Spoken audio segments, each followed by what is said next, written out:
Olá pessoal, tudo bem com vocês? Estamos aqui para mais um vídeo do nosso canal Resenha Teológica e hoje é um vídeo um pouco diferente. Hoje eu vou fazer um vídeo respondendo perguntas que vocês mandaram lá no Instagram.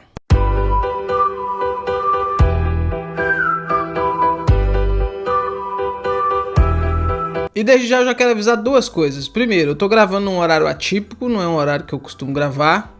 Então vai ter barulho, com certeza algum barulho vai sobrar aí da rua aqui, que é meio barulhenta, então não esquenta a cabeça com isso não. E outra coisa é, se você ainda não segue a página do Resenha Teológica, não é página não, é perfil que fala, né? Enfim, se você ainda não segue o Resenha Teológica lá no Instagram, procura a gente lá no Instagram, só digitar Resenha Teológica, seguir, que se dependendo de como for a resposta a esse quadro, nós vamos então continuar fazendo isso aí, colocando lá, vocês colocando lá as perguntas e a gente tentando responder, tá bom? Vamos lá então, a primeira pergunta que me mandaram aqui foi a seguinte, olha: como construir uma cosmovisão bíblica e sólida para viver nesse século XXI? Cosmovisão é um termo que está sendo muito usado ultimamente, né? Foi cunhado por Immanuel Kant, no alemão, né? Weltanschauung, que significa aí a visão de mundo, a forma como se enxerga o mundo, a forma como se interpreta as coisas à nossa volta. Eu acho que a gente não tem que criar uma cosmovisão para viver no século XXI. Né? Como está dizendo aqui, ó, como construir uma cosmovisão. Acho que a gente não tem que construir uma cosmovisão. Eu acho que o que a gente tem que fazer é moldar a nossa vida nesse século XXI à cosmovisão bíblica, que já está ali, já a Bíblia já está escrita, já está tudo pronto. Eu acho que o que a gente tem que fazer então é moldar a nossa vida, procurar viver de acordo com os princípios da Sagrada Escritura, procurar enxergar o mundo à nossa volta por esse óculos da Sagrada Escritura. Fazendo assim, a gente vai então viver bem segundo a Escritura Sagrada, né? A gente vai viver de acordo com a Palavra de Deus no século XXI, no século XXII, em qualquer século que vier.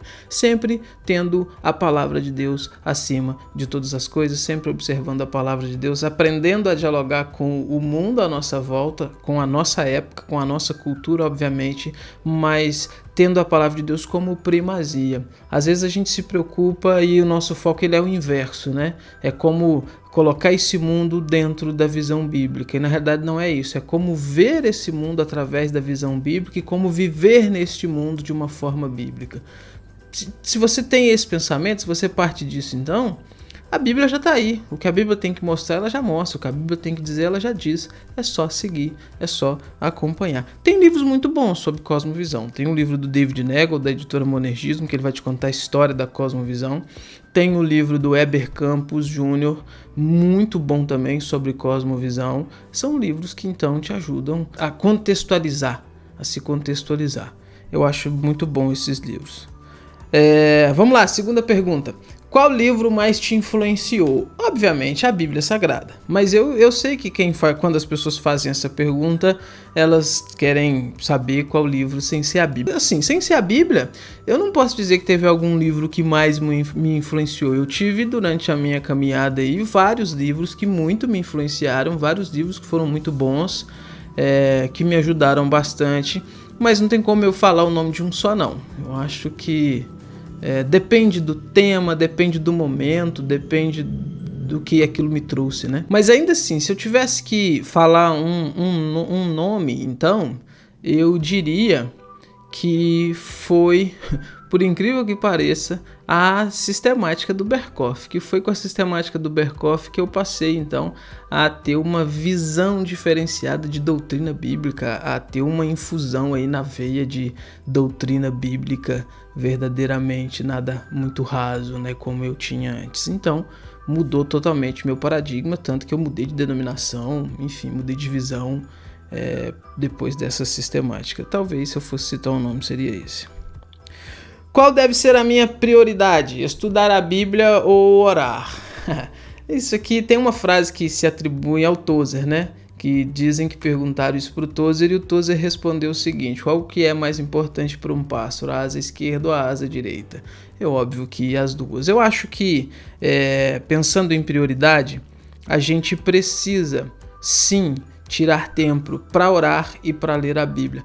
Às vezes essa pergunta, ela vem carregada com aquela preocupação de tempo. Quanto tempo eu tenho que orar? Quanto tempo eu tenho que estudar? Quanto tempo eu tenho que fazer tal coisa?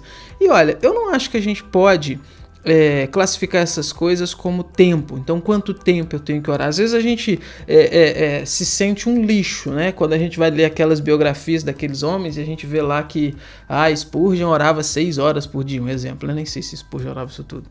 Mas fulano de tal orava 4 horas por dia. Fulano de tal orava... Sabe? Eu acho que assim, o contexto deles era outro. A época que eles viviam era outra. A gente não pode cair nessa ideia de que então... porque eles faziam assim, a gente tem que fazer, né? A gente precisa orar, a gente precisa ter comunhão com Deus, e a oração ela tem que ser uma comunhão com Deus, a oração ela tem que ser um diálogo com Deus, a oração ela não tem que ser uma tarefa, uma exigência onde você coloca o cronômetro então para começar ali, e enquanto não bater 2, 3 horas você não sai dali.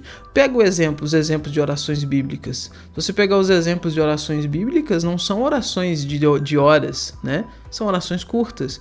Quando os discípulos pedem ao Senhor assim, Senhor, nos ensina a orar. Cronometra ali quanto tempo dá aquela oração de Jesus ali. Você vai ver que a questão não está tanto ligada com quantidade, mas sim com o que é verdadeiramente a oração e o quão sério a gente está levando isso. Então, qual que eu devo priorizar, oração ou estudo bíblico? Bem, priorize os dois. Ore, tenha comunhão com Deus, independente de se for 5, 10, 15, 20 minutos ou 3, 4 horas, e estude a Bíblia, e leia a Bíblia. Tenha um contato diário com a Bíblia, com a Escritura, com livros, bons livros que te ajudem a entender, a compreender a Escritura, aplicar isso à sua vida. Eu acho que a questão é mais essa. Vamos lá.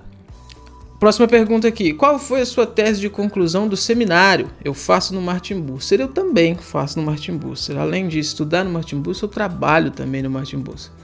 E é assim, é um prazer, uma honra trabalhar no Martin Bucer, servir ali. Eu falei no TCC sobre Tolkien. O título do meu TCC foi A Teologia no Fabuloso. Eu fiz uma análise de como que a gente consegue, então, enxergar teologia cristã nas obras de Tolkien, no Legendário, pegando sobretudo aí o Silmarillion e o Senhor dos Anéis. Foi muito legal, deu trabalho, mas foi muito bacana, foi muito bom, muito proveitoso. Agradecer aí desde já ao Thiago Rossi, que foi meu orientador, ajudou demais, muito bom. Próxima pergunta.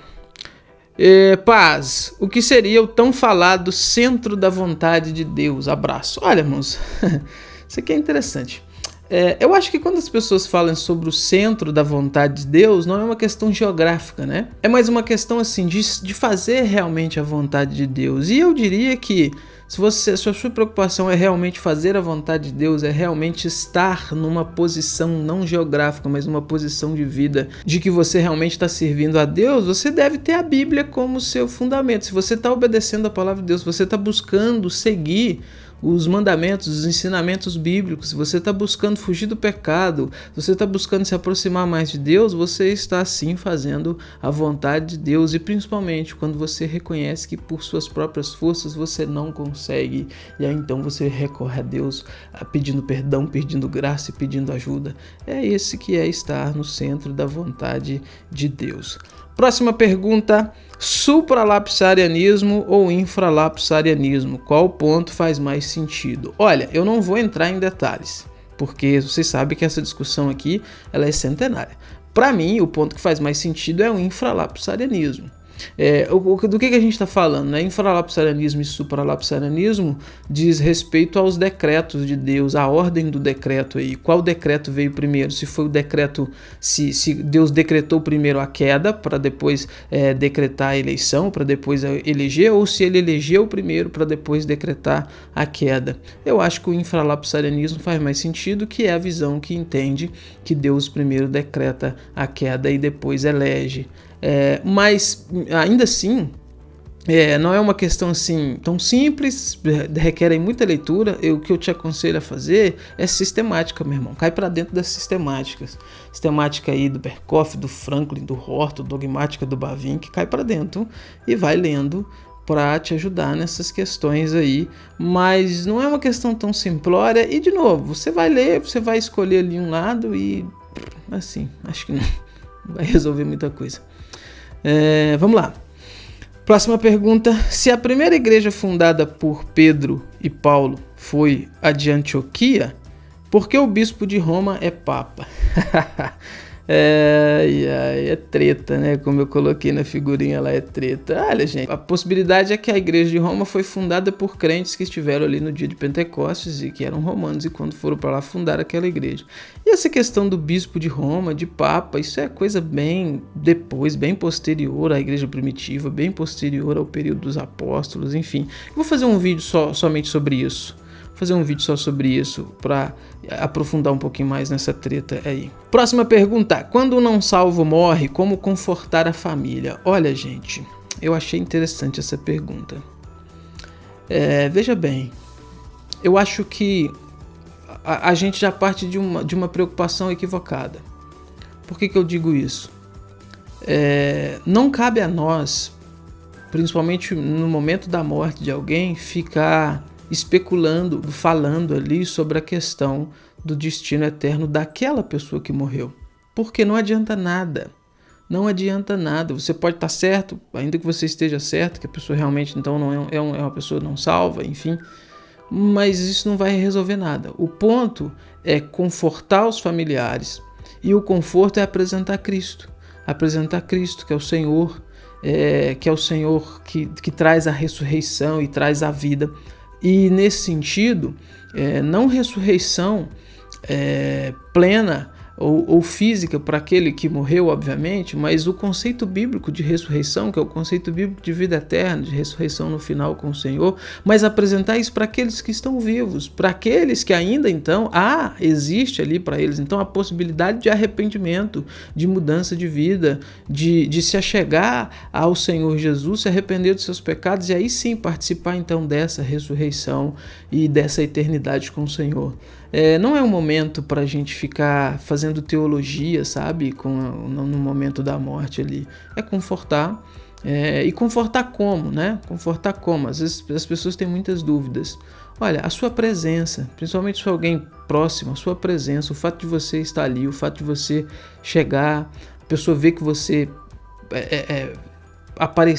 compareceu, já é uma ajuda, já é algo muito grande. Não é um momento de falar muito, não é um momento de falar demais. É um momento realmente de chegar, de dar um abraço, de estar ali presente e, claro, tendo a oportunidade de falar de Cristo para aqueles que ainda estão vivos. Por que estudar Calvino nos tempos atuais? Olha, Calvino é atemporal, né? Por quê? Vamos pegar o que Calvino escreveu, as Institutas, os comentários bíblicos, aquilo ali ajuda a gente em qualquer tempo, ajuda a gente a ter uma visão bíblica do mundo, como já foi perguntado aqui, questão de cosmovisão, ajuda sim a gente ter uma visão bíblica de tudo, não uma visão calvinista, uma visão bíblica, ainda que se use o termo calvinista algumas vezes, né? Mas Calvino escreveu muita coisa boa, Calvino produziu muita coisa boa, e quando você pega hoje então os escritos de Calvino, você fica maravilhado de ver a profundidade, o comprometimento que ele tinha com as escrituras. É um homem sim para ser lido, para ser estudado nos nossos dias. Eu mesmo vou utilizar o comentário de Calvino sobre os cânticos da Natividade para pregar na igreja agora no fim do ano sobre o Natal. Você sempre tem muito o que aprender com Calvino. Calvino nunca sai de moda, vamos dizer assim, né? Vamos lá. Calvino e os assassinatos brutais cometidos. Aí a pessoa está falando aqui de Serveto e mais 170 pessoas. Olha, essa questão é muito debatida, né? Que Calvino contribuiu com a morte de Serveto e tal. É claro que Calvino foi quem apontou os erros de Serveto. E Serveto, quando ele vem para Genebra, ele já vem fugido, né? Ele já estava condenado nos outros países, ali, em 2 países, não me lembro o nome agora. Mas o fato é, Calvino teve uma participação direta. Se você for ler a história, você vai ver que Calvino é quem acusa Serveto de heresia trinitariana, ele era contra a Trindade. Calvino, mas há registros de que antes de Serveto chegar em Genebra, Calvino havia alertado: não venha. Você vir, você vai ter complicações. E outra coisa, Calvino ele não era magistrado ali na cidade, Calvino nem era genebrino, Calvino era francês, então Calvino ele não tinha certas atividades que um cidadão ali de Genebra poderia ter. Então ele não tem uma participação ativa na morte de Serveto. Eu vou deixar um link aqui na descrição para vocês darem uma olhada. Tem um artigo muito bom do Mackenzie sobre isso, um artigo muito completo sobre isso. Eu vou deixar aqui e quem sabe a gente faz um vídeo só sobre isso futuramente, né? E aqui a última pergunta, sistemática de Norman Geisler. É boa? Eu não conheço, acredita, gente? Não conheço a sistemática do Geisler. Então não tem como dizer se é boa ou não. Tem sistemáticas muito boas. Berkhoff, como eu falei, que é do Franklin, é uma sistemática excelente. O Michael Orton, Strong, tem sistemáticas aí muito boas, mas a do Geisler eu não conheço. Tá bom? É isso, esse é o vídeo, essas são as perguntas, espero que vocês tenham gostado. Deixa aqui nos comentários, comente aí a respeito de alguma coisa que a gente falou aqui. E de novo, não esquece, segue a gente lá no Instagram, acompanha as postagens lá, acompanha principalmente os stories, que eu abrindo então de novo essas caixinhas de pergunta, você pode então ter a oportunidade de entrar lá e deixar sua pergunta e quem sabe a gente responde ela por aqui, tá bom? Esse é o vídeo de hoje, tchau, até os próximos vídeos deste canal.